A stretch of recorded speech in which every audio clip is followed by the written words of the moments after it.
CryptoSLO, cryptocurrency news and investing. CryptoSLO with more crypto gains. Today we want to talk about some important lessons in investing, especially with what we've seen in the crypto market lately with all of the fraud and ICOs and scams and Ponzi schemes. Well, there's a lot of lessons to be learned from that, and there's a lot of great videos on YouTube that cover it.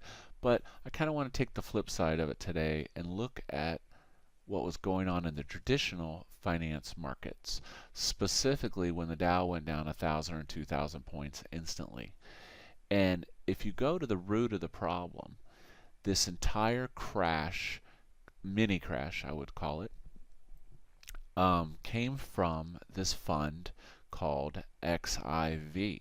Now, this fund basically was a fund that was a volatility fund, and it basically was betting on the volatility of things. And this thing just went up, up, up. You can see in the graph here. Let's go to the max. So let's look at this baby. Alright, it's going, it's going, it's going. Since 2011, basically this fund has done nothing but go up. It peaked out here, and basically in a single day it crashed to $5. People lost hundreds of millions of dollars in one day. Now, you're like, how can that be possible? It's very possible. One of the big things is that these markets are run by computers. So think about it. That's efficiency of markets. When a computer is running everything, as soon as the computers detect that there is a problem, they basically all liquidate. They all deleverage.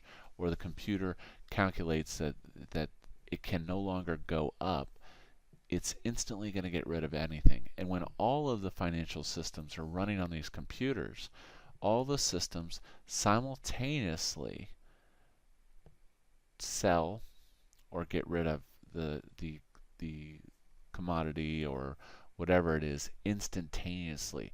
This is kind of why, in my opinion, I don't like the fact that the banks are getting involved in Bitcoin futures and derivatives, because really the futures and derivatives, call it what you want, it's a lottery, it's a gamble, and it really does not financially benefit society in any way. It's betting on something, and it causes manipulation, it causes volatility, and it's just not a good thing. So this is kind of the takeaway from this is, everyone says that crypto is a Ponzi scheme and all this stuff. What does this look like? This looks like a Ponzi scheme. XIV was a Ponzi scheme. And as soon as they didn't want to run it anymore, guess what? They pull out, they pull the plug, and it's over instantaneously. Now, keep in mind, there's trillions of dollars in these commodities in people's 401ks and long-term investments as stores of wealth. But what you can see is that no matter what it is, it literally can be wiped out instantaneously in one day if the commodity, number one, doesn't do anything other than make people money. If its only purpose is to make more money, then it really doesn't have a purpose, and there's really no asset to be backed behind it. Otherwise, how can something lose almost 100% of its value in a day? So, just something to think about, if you're traditionally invested.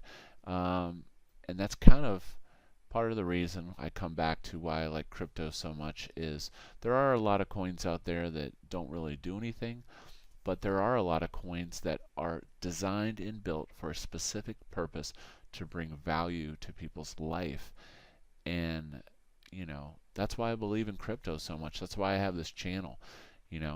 So anyways, think about it, do a little research on this VIX XIV VelocityShares, inverse, whatever you want to call it, bullcrap, and you're going to find a lot of stories. It's going to sound like BitConnect.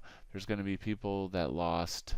I think I read somewhere there was one guy that lost $4 million in a day on this fund, and it's gone, it's vanished. And that's kind of the deleveraging of them pulling the plug on it. So anyways, think about these things when you invest. Number one, does the investment bring value or do anything? What does it do? Number one. Number two, is what it does is it controlled by a single entity that can be turned off? Number three, does the success of the investment depend on other people getting into the investment? New money, meaning there's not a demand for something, or it doesn't provide some kind of utilitarian purpose. But anyways, and number three or four, is this fund controlled by bots that literally can just leave at any moment? I mean, this thing was around for 6 to 7 years. It's absolutely amazing. Anyways, check it out. This is CryptoSLO. If you're not talking gains, then we're not talking.